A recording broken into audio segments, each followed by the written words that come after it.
Este mensaje que usted escuchará corresponde a la serie de estudio titulada Un ministerio en el que todos pueden confiar. Al final de este mensaje compartiremos con ustedes nuestra dirección y el número telefónico donde usted puede solicitar nuestros materiales de estudio. Y ahora con ustedes, el pastor David Ormachea. Creo que a todos nos gustaría ser recordados como personas que no se dieron por vencidas, que permanecieron en la tarea hasta el final. Creo que si nos dieran a escoger alguna leyenda que encaje en nuestro propio epitafio, nos gustaría una que muestre nuestra consistencia, nuestra fidelidad, nuestra constancia. Sin embargo, posiblemente usted ya notó que es muy fácil que las cosas pequeñas nos saquen de nuestro camino, de nuestra meta. A veces una simple aclaración o pocas palabras nos apartan de lo que habíamos planificado. Inclusive a veces una sola mirada nos saca de nuestra planificación.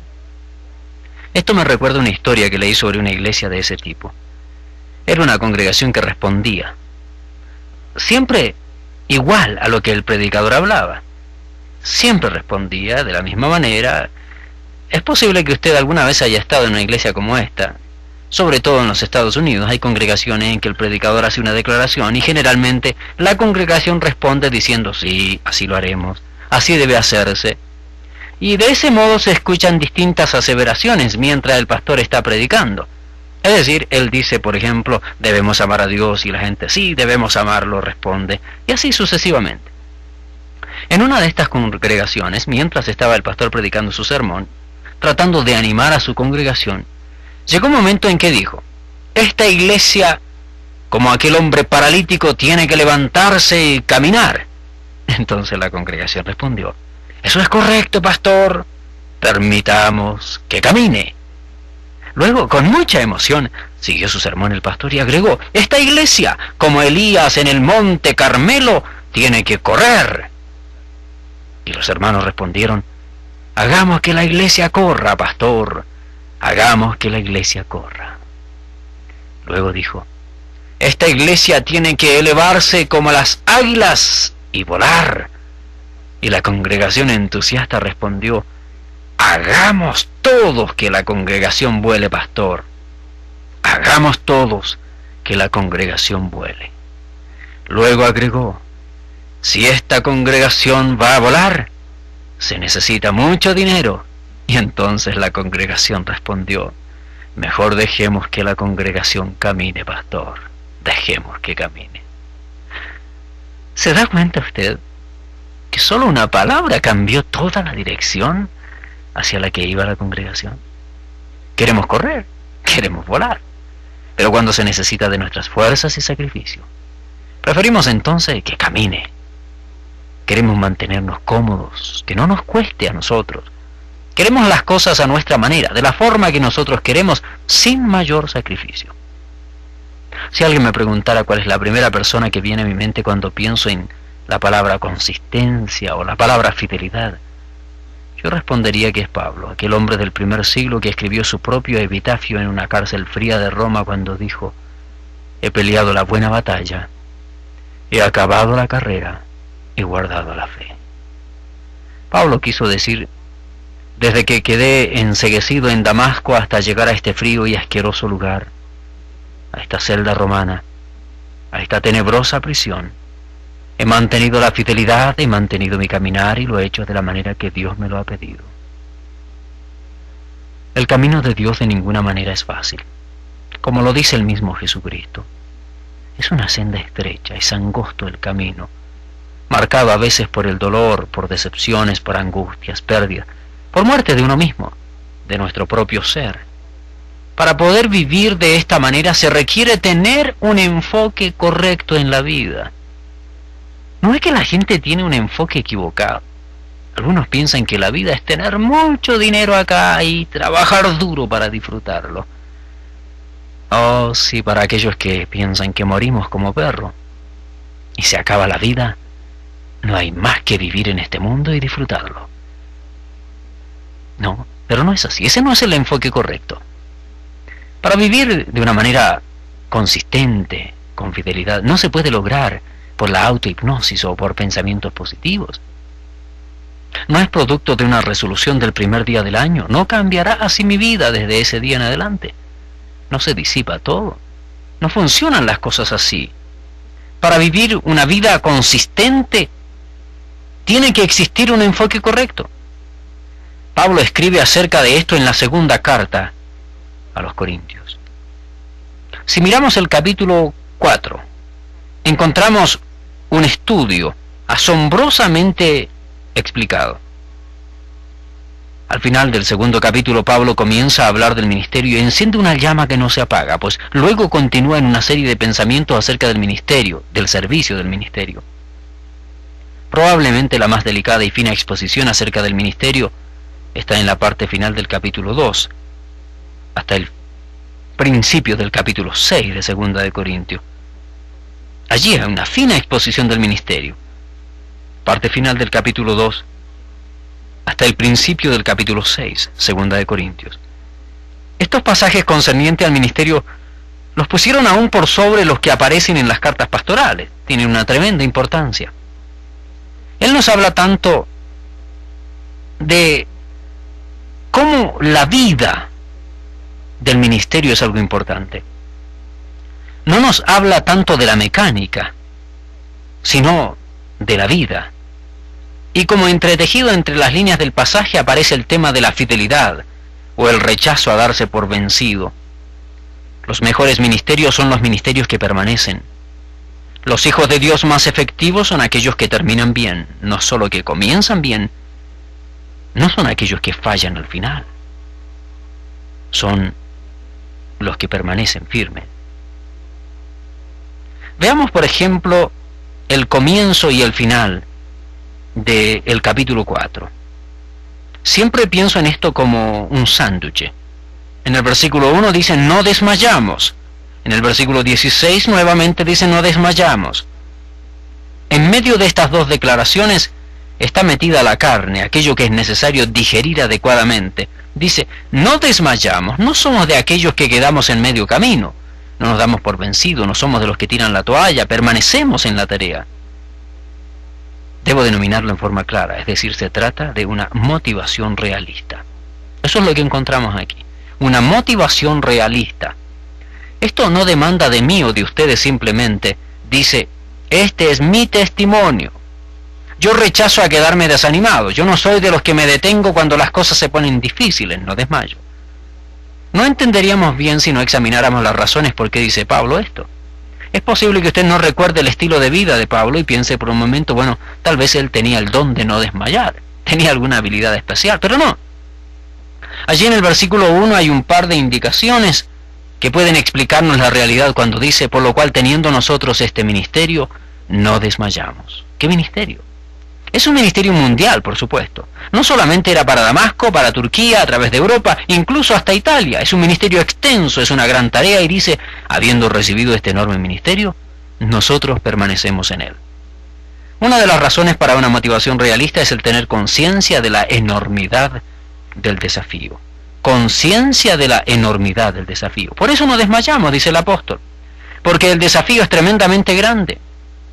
Nosotros también tenemos un desafío mundial. Pablo dice, habiendo recibido este inmenso ministerio, no desmayamos. ¿Por qué una mujer como la Madre Teresa de Calcuta puede entregar su vida en las calles de aquel lugar? Eso es debido a la enormidad de la tarea que ve. Ella no está ministrando a una casa, a una familia, a un grupo de familias. Tiene una ciudad llena de necesidad. Es una tarea enorme. ¿Qué hizo de Federico Händel? Un hombre triunfador que se siente allí en su cuarto un poco más de 3 semanas y pueda luego aparecer con aquella magnífica pieza de música llamada El Mesías. Era la enormidad de la tarea. Siempre me llama la atención la historia de un hombre de 65 años de edad que en 1940 tenía una carrera política común y corriente. ¿Qué edad para llegar a ser el primer ministro de Gran Bretaña? Fue un hombre que dijo sí a los grandes desafíos. En la Segunda Guerra Mundial se pudo escuchar a través del mundo la voz de Winston Churchill, quien decía, la batalla de Francia está terminada, pero la batalla de Gran Bretaña está recién comenzando. De esta batalla depende la supervivencia de la civilización cristiana.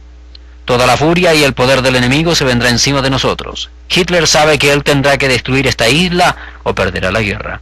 Por lo tanto, Metámonos en nuestros deberes para que el Imperio Británico permanezca por miles de años más. Lo que empujó a este político en esa dirección tan grande, a esa tarea imposible, era la enormidad del desafío que tenía por delante. Tal vez usted hoy mismo se está apartando del gran propósito de su vida, porque se ha detenido a pensar solamente en forma reducida.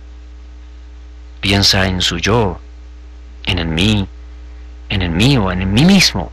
Su mundo se ha tornado muy reducido, ha perdido la visión de un ministerio grande, un desafío inmenso. Hay otra parte más en este desafío. Hay otra parte más de esta gran motivación, de esta motivación real. El versículo 1 dice, por lo cual teniendo nosotros este ministerio, según la misericordia que hemos recibido, no desmayamos. La otra cara de la moneda es la siguiente: no solo existe la enormidad de un desafío para tener una motivación adecuada, real, sino la realización de la gran deuda que tenemos. Eso nos motiva. Nos damos cuenta, realizamos que tenemos una tremenda deuda. Hemos recibido misericordia, nuestro Dios ha entregado algo que no podíamos alcanzar, nos ha dado su Hijo nos ha traído propósito, convicción, significado a la vida. Su Hijo nos ha dado misericordia, su Hijo nos ha dado vida. De acuerdo a aquella misericordia, nosotros somos motivados a vivir por Él. Recuerdo algunos predicadores. Estos habían enseñado en el seminario, pero el que más recuerdo es uno que hablaba muy tranquilamente, y sin embargo nos habló acerca de la tentación de llegar simplemente a ser un ministro de profesión. Luego de haberlo dicho, miró la audiencia, donde habíamos más de 300 asustados jóvenes teólogos, y nos dijo: no tenemos una profesión que practicar, tenemos una deuda que pagar. Estamos endeudados con Dios. Todo vino como un regalo, la misericordia vino y nosotros fuimos receptores. No tenemos nada con qué pagar, costó la vida de mi Salvador, pero solamente el saber que costó la vida de nuestro Señor nos motiva a entregar toda nuestra vida a aquel que se entregó por nosotros. Es decir, no solo nos mueve en esta gran motivación la enormidad del desafío de la tarea grande, enorme que tenemos por delante, sino la tremenda deuda que tenemos con nuestro Señor, y eso hace que no desmayemos. Aquella motivación realista nos ayuda a no desmayar en medio de los conflictos. Ahora, al examinar el interior de este sándwich en la sección de la cual hemos hablado anteriormente, encontramos algunas cosas. Podemos darnos cuenta que existe un llamado a ser siervos. Encontramos también aquella frase que nos recuerda que el tesoro divino ha sido puesto en frágiles recipientes como son nuestros cuerpos. Hemos mirado cuidadosamente a las aflicciones, persecuciones, a las tribulaciones que vienen, pero que no destruyen, por lo que llegamos a una conclusión cuando el apóstol alcanza un verdadero clímax en el versículo 12, de manera que la muerte actúa en nosotros y en vosotros la vida. Creo que podríamos decirlo en palabras sencillas.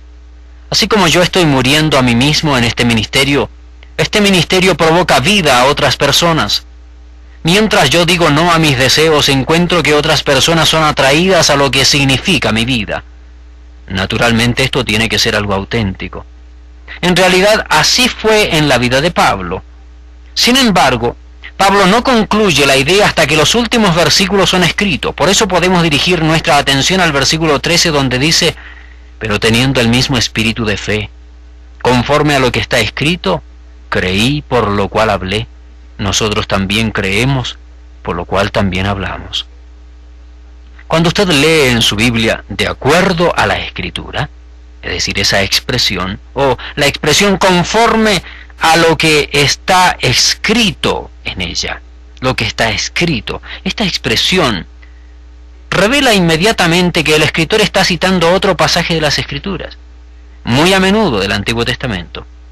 Si usted quiere saber cuál es la fuente original de esta cita, vaya al Salmo 116, donde el salmista está pasando por tiempos de gran dolor, de experiencias difíciles, cuando está cerca de la puerta de la muerte y cuando puede salir de aquel trauma diciendo: creí, por tanto hablé, estando afligido en gran manera. Pablo toma las mismas palabras para decir: yo también creo, por eso yo también hablo, a pesar de mi aflicción. ¿Qué es lo que podemos desprender de este maravilloso pasaje de la palabra del Señor? creo que podemos obtener por lo menos 3 pensamientos concernientes a una determinación llena de entusiasmo. En primer lugar, las determinaciones con entusiasmo crecen como producto de la liberación obtenida del Señor. Las determinaciones con entusiasmo crecen como producto de la liberación obtenida del Señor. Eso es lo que pasa con el salmista. Él dice, a la luz de lo que Él ha hecho por mí, yo creo y por eso puedo hablar. Pablo dice, yo también creo y por eso también puedo hablar. Yo también digo amén a lo que el salmista escribió. Esto tiene que funcionar de la misma manera con nosotros. Si alguna vez usted ha llegado a las puertas de la muerte y las ha encontrado cerradas, pues Dios lleno de gracia y misericordia ha prolongado su vida, usted seguramente regresó lleno de adoración y alabanza. Tenemos un amigo de nuestro matrimonio que es un consejero financiero. Es un hombre cristiano que da seminarios alrededor del país. Maravilloso hombre de Dios con una gran cantidad de sabiduría. Hace algún tiempo atrás él nos llamó para contarnos acerca de su hijo Timoteo y nos dijo, mi esposa y yo realmente no sabemos muy bien lo que debemos hacer. Él estuvo perdiendo su fortaleza diariamente. En realidad casi teníamos que cargar a nuestro hijo, por lo tanto lo pusimos bajo un cuidado médico. Por los exámenes descubrieron que había alguna clase de bloqueo intestinal. La respuesta del doctor, por lo menos en los test iniciales, fue sin entusiasmo. Nos dimos cuenta que la situación era muy seria, parecía que fuera un cáncer. Compartimos esto con nuestro equipo de trabajo y también mi esposa compartió con algunas personas. Así estábamos esperando alguna respuesta. Algunos días atrás yo no podía dormir, por lo tanto llamé a nuestro amigo muy temprano y le dije, queremos saber qué es lo que está sucediendo. Y entonces él me respondió, yo voy al hospital hoy. Hicieron una cirugía a nuestro hijo el día de ayer y no encontraron nada que pueda presentar un problema mayor. Aún hicieron todos los exámenes mientras él estaba bajo anestesia. Y examinaron aquel pedazo que le sacaron y todo parecía que simplemente era algo bacterial. Todo va a funcionar muy bien. Después de esa conversación entendí mucho más estas palabras del apóstol. Nosotros también creemos, por eso también hablamos. Estas palabras tuvieron significado, porque aquellos que vemos la palabra de Dios, las obras de Dios, como las han visto los grandes hombres de Dios, también creemos, por eso también hablamos. Si usted ha tenido alguna vez cirugía del corazón y sigue viviendo, usted también cree, por eso habla. Si alguna vez ha estado cerca de la muerte, pero no ha llegado a ser consumido ni destrozado, usted puede hablar con la misma clase de fe. He observado que a menudo cuando los cristianos llegan a tal lugar y pasan las dificultades y siguen adelante, van hacia nuevas órbitas de motivación con mayor entusiasmo porque Dios ha estado con ellos en los tiempos más difíciles. Esta es una buena razón para compartir nuestros testimonios, pues revelan las respuestas de Dios. No tenemos que guardarlos para nosotros mismos, tenemos que hacerlo conocer para que el mundo que no cree pueda llegar a entender que Dios nos responde siempre. Tenemos que compartir con amigos cristianos acerca de la respuesta de Dios. Es sorprendente lo que esto hace en nuestra determinación entusiasta para seguir en la vida. Esto nos da nuevo ánimo. Creo que muchas personas pueden testificar de lo que estoy diciendo. Mira el versículo siguiente. Hay mucho más que entusiasmo, hay mucho más que una determinación aquí cuando dice, sabiendo que el que resucitó al Señor Jesús, a nosotros también nos resucitará con Jesús y nos presentará juntamente con vosotros. Usted puede darse cuenta entonces cómo nuestro entusiasmo es aumentado al leer estas palabras. Nuestra determinación llena de entusiasmo es intensificada cuando enfocamos nuestro ser y pensamos en nuestro ser, como en ese ser que algún día también resucitará. No enfocando en la muerte solamente, sino en la vida que tenemos por el Cristo de la vida. Una de las más grandes esperanzas del creyente es que tiene vida más allá de la muerte. La muerte no termina con nada más que con nuestra existencia temporal en esta tierra, pero la muerte nos abre la puerta hacia la eternidad. Anticipamos con alegría aquel día cuando seremos cambiados en un momento, transformados, así como dice la Escritura, en un momento, en un abrir y cerrar de ojos, tendremos nuevos cuerpos, cuerpos muy diferentes a este cuerpo mortal que se desgasta, que va muriendo de día en día, cuerpos que no se envejecerán ni se destruirán paulatinamente, cuerpos que no estarán ligados a las tristes dificultades de la humanidad, porque tendremos cuerpo nuevo. El apóstol examina esto y luego advierte en el versículo 14, sabiendo que el que resucitó a Jesucristo, a nosotros también nos resucitará. Tenemos esperanza. Él dice entonces, debido a esto yo siento una mayor motivación todavía para tener un ministerio lleno de poder. Ni siquiera la muerte detiene la obra de Dios. Cierto que en determinados momentos algunos han muerto como mártires, pero miles han sido levantados para que mantengan la llama de este trabajo funcionando. Es maravilloso como Dios obra. Déjeme decirle otra cosa importante. Es otra verdad que Dios nos entregue y que podemos desprender de estas últimas palabras del versículo 14 cuando dice, y nos presentará juntamente con vosotros. Sin duda esto se refiere a que el Señor nos levantará, esa es la teología de este versículo, pero también existe una aplicación y no quiero perderla. Podría desprender como aplicación que cuando nosotros vivimos, damos nuestra vida, nuestro ministerio por otras personas, esa gran inversión comienza a dar resultado en la vida de ellos. El versículo 15 dice, porque todas estas cosas padecemos por amor a vosotros, para que abundando la gracia por medio de muchos, la acción de gracia sobreabunde para gloria de Dios. Este es precisamente el tercer pensamiento. Una determinación entusiasta crece al invertir en la vida de otros. Cuando hacemos esto obtenemos buenos resultados. Déjeme darle algunos ejemplos. Algunos de los que me escuchan son consejeros, son pastores, están invirtiendo su vida en las necesidades de aquellos que necesitan ayuda y consejo. Sin duda usted verá en el futuro algún día, por la gracia de Dios, que aquella inversión está pagando ricos dividendos. Posiblemente usted es un guerrero de la oración. Entonces es usted quien constantemente lleva delante del trono del Señor a algún amigo, algún ministerio, a nosotros mismos, y en aquel lugar secreto y de oscuridad, usted ejerce un ministerio de apoyo a amigos y otras personas. Algún día esta inversión pagará sus dividendos. Algunos de ustedes son pastores, maestros, están invirtiendo tiempo en la vida de otras personas y por la gracia de Dios le aseguro que en el futuro usted podrá ver los beneficios. Algunos son padres de familia y aunque a veces están cansados de las duras tareas, están invirtiendo mucho tiempo en sus hijos. No está perdiendo su tiempo. Algunos de ustedes tienen que estar llevando y trayendo a sus hijos a las escuelas, miles de kilómetros al año. Tienen que viajar constantemente con sacrificio para trabajar, obtener lo necesario para suplir necesidades. Algunos pasan largas horas en sus oficinas, pero dedican el suficiente tiempo a sus esposas.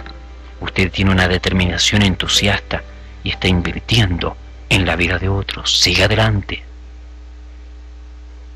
Usted ha escuchado la primera parte de este mensaje que corresponde a uno de nuestros programas de radio. Ahora, una vez más con usted, el pastor David Ormachea para presentar la segunda parte de este mensaje de la serie titulada Un ministerio en el que todos pueden confiar. Es muy fácil que las cosas pequeñas nos saquen de nuestro camino, de nuestra meta. A veces, simples cosas destruyen nuestros objetivos. Por eso necesitamos tener un enfoque verdaderamente adecuado en las cosas que estamos haciendo. Y debemos permanecer en la tarea hasta el final. Creo que a todos nos gustaría ser reconocidos en la vida como personas que hemos terminado lo que hemos comenzado. Para eso necesitamos algunas características. Necesitamos tener verdaderamente un deseo de conseguir aquella meta. No es algo fácil, no es algo sencillo, pero necesitamos tener entusiasmo, una motivación adecuada. También dijimos en el programa anterior que las determinaciones con entusiasmo crecen como producto de la liberación obtenida del Señor. Eso es lo que dice el salmista. A la luz de lo que Él ha hecho por mí, lo que Dios ha hecho por mí, yo puedo hablar. Y Pablo repite lo mismo, yo también creo y por eso también puedo hablar. Necesitamos tener aquellas determinaciones con entusiasmo, pero estas crecen como producto de la liberación que obtenemos constantemente del Señor. También nuestra determinación llena de entusiasmo es intensificada cuando enfocamos en nuestro ser como un ser que resucitará. Esa es una de las más grandes esperanzas del creyente. Sabiendo, dice el apóstol, que el que resucitó a Jesucristo, a nosotros también nos resucitará. Esa es una esperanza verdadera.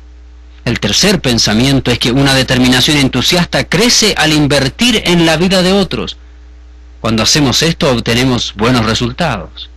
Invirtiendo en la vida de otros, en aquellos que necesitan ayuda, sin duda nuestra determinación aumenta. Es posible que usted conozca muchas historias que pueden estimular aquel deseo de permanecer en la tarea, sobre todo cuando estas historias tienen un final positivo. Recuerdo haber leído sobre un rancho en los Estados Unidos que tenía casi 600 kilómetros cuadrados en la frontera del estado de Nuevo México y Arizona. Este rancho estaba allí por muchos años y había mucha maleza, era un terreno sin cultivo, hasta que llegó allí en 1881 la familia Day. Cuando el señor Jerry y la señora Ada Day arribaron allí, habían viajado como 400 kilómetros a la ciudad de El Paso para que la señora dé a luz a su primera hija, que le llamaron Sandra. La casa de adobe, de 4 cuartos, no tenía agua potable ni electricidad. No había escuela cercana y uno podría pensar que con aquella ausencia de recursos, la hija Sandra iba a tener verdaderamente un futuro muy oscuro. Sin embargo, Jerry y Ada fueron soñadores. No permitieron que sus ilusiones sean limitadas, ni siquiera por las circunstancias que vivían. Jerry fue forzado por la muerte de su padre a hacerse cargo del rancho en vez de estudiar en la Universidad de Stanford, pero nunca perdió la esperanza de que su hija algún día lo haga. Ada, la esposa, continuó suscribiéndose a los periódicos y comprando revistas. Cuando Sandra tenía 4 años, su madre comenzó a darle la instrucción escolar en su propia casa. Luego le mandaron a una de las mejores escuelas cuando tuvo la suficiente edad para estar más lejos de la casa. El hermano de Sandra, que se llamaba Alan, permaneció con ellos. Lo que no pudo hacer el padre lo hizo la hija. Se fue a la Universidad de Stanford, estudió en la Escuela de Leyes y posteriormente llegó a ser la primera mujer que entró en la Corte Suprema de Justicia de los Estados Unidos. En el día de su juramento, la familia Day, por supuesto, estaba allí. Durante la ceremonia, su hermano Alan, mientras miraba que su hermana estaba siendo investida y le ponían su túnica y caminaba entre aquellos grandes hombres, sintió un gran orgullo. Su hermano dice: ella miró alrededor, vio a nuestra familia y puso sus ojos justos sobre los nuestros. Linda escena. Sus ojos estaban justos sobre los nuestros. Estábamos mirándonos frente a frente, ella desde la tarima, nosotros desde el público. Sus ojos se inundaron de lágrimas. Comenzaron a fluir las lágrimas. Pensamos, ¿qué provocaría que una mujer como Sandra Day O'Connor llegue tan lejos? ¿Fue su inteligencia? Por supuesto. ¿Fue su gran convicción? Pero la mayor parte del crédito va a una mujer de aquel rancho que estaba determinada a leer a sus hijos, a enseñarles, a ese tiempo dedicado que rindió sus resultados. Al pasar el tiempo, aquellos montones de kilómetros caminados, viajados con nuestros hijos, aquellas horas que parece que no tiene ninguna validez cuando llevamos y traemos a nuestros hijos a las escuelas, aquel tiempo pasado en los parques, aquellas horas leyendo con nuestros hijos o ayudándolos en sus deberes, en sus tareas, son realmente beneficiosas. Siga invirtiendo, siga afirmando, siga amando, soñando, siga dando de sí mismo. Si usted no tiene hijos, Dios le ha dado muchas personas en quien invertir su tiempo. Encuentre a alguien, ayude a alguien, no viva su vida para sí mismo, busque a alguien con quien compartir la vida y ayudar. Es posible que sus hijos ahora sean adultos y que tenga tiempo suficiente como para poder invertir en otras personas. Hágalo. Busque a alguien que lo necesite. Tenga un ministerio, no solamente de oración, sino de compartir con otros en sus estudios, en sus necesidades económicas. Si usted tiene una buena situación económica y ya no tiene hijos, busque un niño inteligente, pobre, trate de proveer una beca para que siga sus estudios. Vale la pena invertir. Vale la pena invertir. Le garantizo que usted morirá como un ser humano deprimido si solo piensa en usted, en su mundo, en sus cosas y nada más que en usted. Le garantizo también que usted encontrará profunda realización en la vida cuando invierta en los demás, cuando tome este gran ministerio que Dios nos ha entregado y lo lleve a cabo. Porque es así como no desmayamos, teniendo nosotros este gran ministerio, como dice Pablo. Ministerio que hemos recibido por la misericordia de Dios. Por todo el bien que Él nos ha hecho tenemos que ser gratos e invertir también en la vida de otros. De esa forma no desmayamos en la vida. Es muy importante que nos demos cuenta, como dice el versículo 15, que es necesario invertir en la vida de otros. El apóstol dice, porque todas estas cosas padecemos por amor a vosotros, para que abundando la gracia en medio de muchos, la acción de gracia sobreabunde para gloria de Dios. Pablo dice, yo invierto en la vida de otras personas. En la vida de los hermanos de Corinto, ellos invierten en la vida de otras personas. Este es un ministerio de multiplicación. Ministerio que mueve a determinadas personas a abandonar sus trabajos, países, ir a otro lugar e empezar a invertir su vida en la gente. Esto es lo que hace que un ejecutivo, un obrero, invierta la vida en su esfera de influencia entre aquellos que les rodean. Personas de este tipo no están preocupados de cómo huele otra persona, no están preocupados de los cambios de cultura, de las barreras de lenguaje.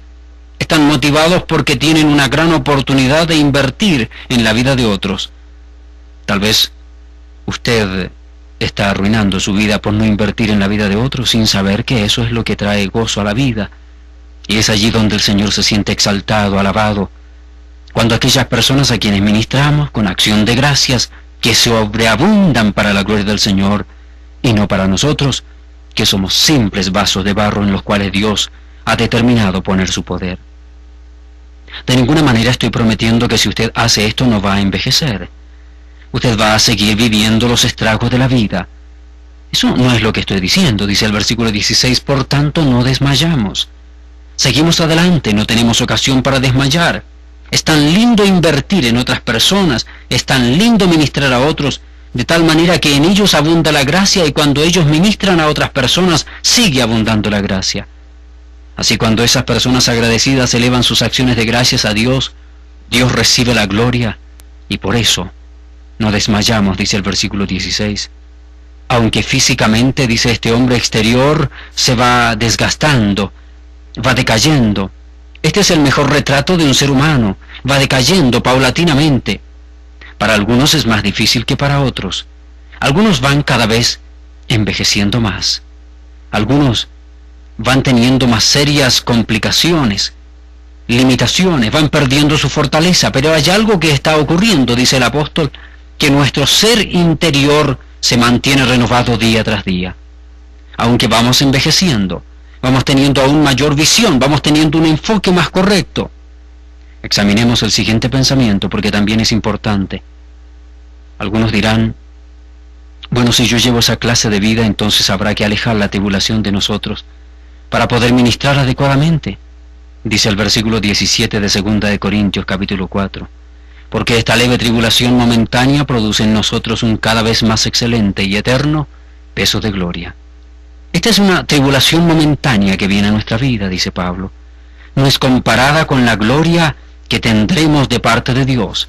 Lo que ocurre en este mundo comparado con todo lo que disfrutaremos y la gloria de Dios que tendremos realmente se puede ver como una leve tribulación y momentánea. Es obvio que una persona que piensa de esta manera tendrá una motivación muy diferente en la vida. Si usted solamente piensa en el aquí, en ahora, le garantizo que usted no terminará un día sin tener pensamientos depresivos y que esta angustia lo atrape. Pero usted no solamente piense en el aquí, en ahora, sino en el mañana, en toda la grandeza de Dios y todo lo grande que tiene para su vida, y le aseguro que usted tendrá esperanza. Examinar que Dios está trabajando en un mundo invisible traerá motivación para seguir adelante. Este es uno de los secretos de mi motivación. Yo rechazo a ser desanimado debido a las circunstancias presentes. Creo que tuve un gran modelo en mis padres, me dieron tremendo ejemplo, pero el mejor modelo que puedo encontrar es el propio Señor Jesucristo y algunos de sus seguidores. Mira el versículo 18. No mirando las cosas que se ven, sino las que no se ven. Cuando vemos lo que está a nuestro alrededor, generalmente no somos muy animados. Las cosas que miramos casi siempre están llenas de conflicto, hay muchas críticas, disgusto, angustia, aflicciones, dolor, rechazo, egoísmo. Pero todas esas cosas son temporales. Sin embargo, las cosas que no vemos son cosas eternas. No tengo nada de científico, pero aquellos hombres que sí lo son, nos dicen que rara vez lo que vemos es simplemente todo lo real. Hay un mundo que no vemos, un mundo invisible, mucho más grande que el que nos imaginamos. ¿No parece ser real? A menudo no es tan significativo como lo que hay tras de aquello. Hay células, hay partículas, hay cosas que solo los científicos ven con sus instrumentos. Pero además de eso, siempre me impresiona saber que existen alrededor cosas inmensamente grandiosas. Ángeles, legiones de ángeles que nos rodean, que nos protegen, como también legiones de demonios y huestes satánicas que quieren destruir constantemente y que traen conflicto y aflicción. Si tuviéramos la capacidad de ver dentro del mundo de lo desconocido, nos daríamos cuenta, tendríamos vergüenza, porque nuestros sueños son tan pequeños. Vivimos vidas tan restringidas, con una visión tan limitada debido a que enfocamos en lo que vemos, en nuestra vida presente, en el ahora. En el mundo de lo no visto, allí donde Dios habita, hay posibilidades sin límite. Por eso es que cuando ponemos nuestra visión en esas cosas, en nuestro Señor, en el futuro, en lo que Él hace, en su eterno poder, no hay forma que desmayemos. Aquella nueva visión es la que nos evita desmayar en la vida, cuando enfocamos también en lo que no vemos, en el mundo de Dios. Es difícil admitirlo, pero es esencial. Quisiera dar algunos mandamientos que nos van a ayudar a poner en práctica esta visión que obtenemos del enfoque correcto en las cosas eternas y en las cosas recomendadas por el apóstol en este pasaje. ¿Cómo tener un enfoque correcto en la vida? ¿Cómo mantener nuestra visión en el lugar adecuado? En primer lugar, siga laborando aunque no vea el producto terminado. Siga laborando aunque no vea el producto terminado. Podemos mantener el enfoque correcto si seguimos tejiendo como hace la mujer a pesar de que todavía no ve el artículo terminado. Hay que seguir haciéndolo. Esto nos ayudará a obtener buenos resultados. Aunque no pueda ver el diseño terminado, siga haciéndolo, siga laborando, aunque no vea el producto terminado. Puede que usted no vea lo que ocurre en la vida de otras personas, pero siga laborando. Puede que no vea lo que ocurre en su familia, lo que ocurre en su ministerio, pero siga haciéndolo. Cada día que usted teje un punto, más se aproxima a ver las consecuencias adecuadas, un hermoso producto terminado. Cada acción suya, cada acción de amabilidad, cada acto bien pensado, cada declaración de testimonio, cada actitud de perdón, todo eso es una inversión. Cada palabra de ánimo constituye un punto que se va tejiendo constantemente. Fue Dios el que diseñó el modelo. Nosotros tenemos que seguir haciendo, siguiendo el patrón, las indicaciones que nos ha dado, y veremos el producto terminado en el momento oportuno. El segundo pensamiento que tengo es, siga invirtiendo, aunque todavía no disfrute de resultados. Somos gente sencilla, pero en nuestra labor somos inmortales. La labor de invertir en la vida de otras personas es una inversión eterna. Aquellas personas que conocen a Jesucristo también tienen vida eterna, por lo tanto, debemos seguir invirtiendo aunque no veamos resultados, porque en algún momento Dios nos dará la alegría de ser testigo de resultados positivos de nuestra inversión. Usted está invirtiendo en gente que tiene un alma eterna, y esto es lo que dice el señor C.S. Lewis en su libro El peso de gloria. Note lo que él escribe. Es una cosa seria vivir en una sociedad de posibles dioses y diosas y recordar que la persona más tonta en la cual uno no tiene ningún interés de hablar, algún día podría convertirse en una criatura que, si usted se la imagina en el futuro, tendría la tentación de adorarla. O si viera su futuro negativo, alejado de Dios, usted sentiría el horror de estar cerca de una criatura así. Buen comentario. No olvide que cada día estamos ayudando a cada persona para que elija uno de esos destinos. Esa es la luz de aquellas tremendas posibilidades y de aquellos serios riesgos que existen en el futuro. Debemos conducirnos al tratar los unos con los otros en toda amistad, en todo amor, en toda cercanía. No hay gente ordinaria. ¿Usted nunca ha hablado con una persona que es un mero mortal y que terminará su vida con la muerte? Las naciones, las culturas, el arte, la civilización son cosas mortales. Su existencia es como la existencia de un pequeño mosquito, pero son inmortales aquellos con quienes nos reímos, con quienes trabajamos, con quienes nos casamos, aquellos que explotamos o a quienes respetamos. Son inmortales porque algún día sufrirán los horrores de la inmortalidad o las bendiciones eternas de la inmortalidad. Por eso le digo que es muy importante seguir invirtiendo, aunque no vemos resultados inmediatos. Porque usted está invirtiendo en personas que tienen la posibilidad de una vida eterna, de maldad, angustia, aflicción, o una vida eterna con Cristo Jesús. Por lo tanto, sí existirán resultados y algún día usted va a notar, se va a dar cuenta de la importancia de su inversión en la vida de otros. No piense que las personas son simples mortales. Son las cosas las que se terminan. Las personas son eternas y usted puede invertir en la vida de ellos para que alcance la vida eterna junto a Jesucristo y para que ellos no alcancen una vida eterna de perdición, sino por su trabajo, por su labor de llevarle el Evangelio, al conocer el Evangelio, a conocer a Jesucristo, por Él y solo por Él tengan vida eterna. El tercer pensamiento es este. Ya le he dicho que debemos seguir laborando, aunque no veamos el producto terminado. Segundo, tenemos que seguir invirtiendo, aunque no veamos el resultado. Así mantenemos el enfoque correcto, porque estamos mirando lo que no se ve, como dice Pablo. Nuestro enfoque está en no mirar las cosas que se ven, sino las que no se ven. Porque las cosas que se ven son temporales y todo eso se acaba, pero las que no se ven, el alma de las personas, son cosas eternas. Por eso el tercer punto es, siga soñando, no importa las circunstancias que viva. Tenemos que seguir mirando hacia el futuro, poner nuestro enfoque correcto en las cosas que no vemos. Por eso tenemos que seguir soñando de acuerdo a los principios bíblicos, sujetos a su palabra, pero seguir con grandes sueños en la vida. Hay un lugar en el estado de California, en los Estados Unidos, al cual hace unos 50 años atrás nadie pensaba visitar. Creo que hace unos 50 años atrás nadie pensó que millones de personas visitarían aquel terreno. Era un lugar desolado. Pero un día se levantó un hombre lleno de sueños e ilusiones. Un hombre que sobresalió en medio de la gente de su tiempo porque tuvo un sueño, una visión muy grande, mucho más grande que los demás. Cuando él compartió su pensamiento con una junta y con unos pocos amigos, cuando habló acerca de una tierra de fantasía, donde la gente pudiera ir para tener tiempos de alegría, diversión, para adultos y pequeños, para que disfruten, para que tengan alegría, para que tengan un tiempo de olvidarse de las preocupaciones. Nadie creyó que eso tendría alguna efectividad o resultado positivo. Sin embargo, por aquel gran soñador, se construyó uno de los lugares al cual todo niño y la gran mayoría de los adultos alguna vez quisiera visitar. Estoy hablando de aquel inmenso y hermoso gran parque de diversiones llamado Disneylandia. Alguna vez haciendo un comentario sobre esto, el señor Mike Vance contaba que alguien le dijo a él, ¿no es un poco paradójico que el señor Walt Disney no haya podido vivir para ver este magnífico parque de diversiones? Y el señor Vance le replicó, ¿quién te dijo que él no lo vio? Él sí lo vio. Por eso es que se llegó a realizar.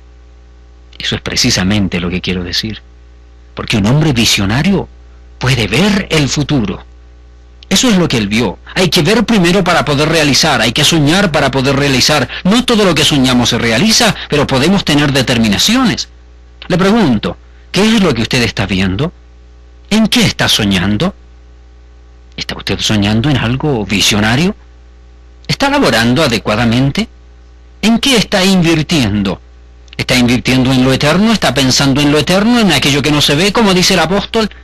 No mirando las cosas que se ven, sino las que no se ven, pues las cosas que se ven son temporales, pero las que no se ven son eternas. Para eso necesitamos determinación, necesitamos involucrarnos activamente. No como dijimos en el comienzo del otro programa, de aquel predicador que decía a su congregación, esta iglesia tiene que caminar como el cojo que se levantó sanado por Jesucristo.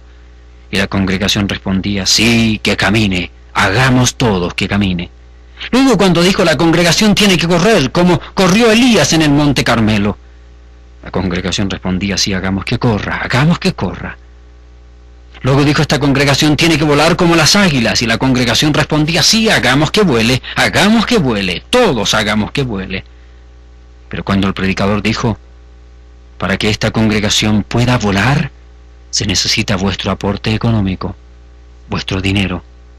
Entonces la congregación respondió, ah, pastor, dejemos que solo camine, dejemos que solo camine. Para seguir laborando, para seguir invirtiendo, para seguir soñando, hay que tener determinación y llevar a cabo nuestros propósitos. ¿No se alegra usted que Dios haya cumplido su promesa de enviar a su Hijo y nunca haya fallado? Él cumplió su palabra, y cuando Él vino cumplió toda la labor, la terminó. ¿No está contento que Jesucristo haya dicho, está consumado, está terminado? Toda la obra que tú me diste, Padre, la terminé, tal como me indicaste. ¿No está contento que Jesucristo no haya dejado esa obra de salvación a medias? Deje de pensar en sí mismo.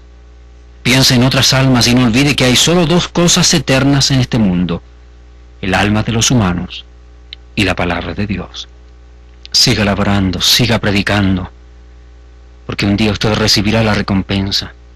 Siga invirtiendo en la vida de otros, aunque todavía no disfrute de los resultados. Hágalo. Siga invirtiendo, siga soñando, no importa las circunstancias que viva. Siga laborando aunque no vea el producto terminado. Recuerde que esas almas a las cuales usted no hable se perderán eternamente, pero si usted invierte en la vida de ellas llevando la palabra de Dios, si Dios lo quiere, se salvarán eternamente. Siga adelante, tenga un enfoque correcto. Ha sido un privilegio compartir con ustedes la exposición de la palabra del Señor. Si usted desea adquirir toda esta serie de estudio o recibir información sobre los materiales disponibles, escriba una carta a Visión para Vivir, P.O. Box 87500, Yorba Linda, California 92686, o llámenos al teléfono 1-800-89-VIVIR o el número 1-800-898-4847. Su llamada debe hacerla entre las 8 de la mañana y las 4 de la tarde de la hora del Pacífico. Hasta una próxima oportunidad, cuando juntos desprendamos de la palabra de Dios más visión para vivir.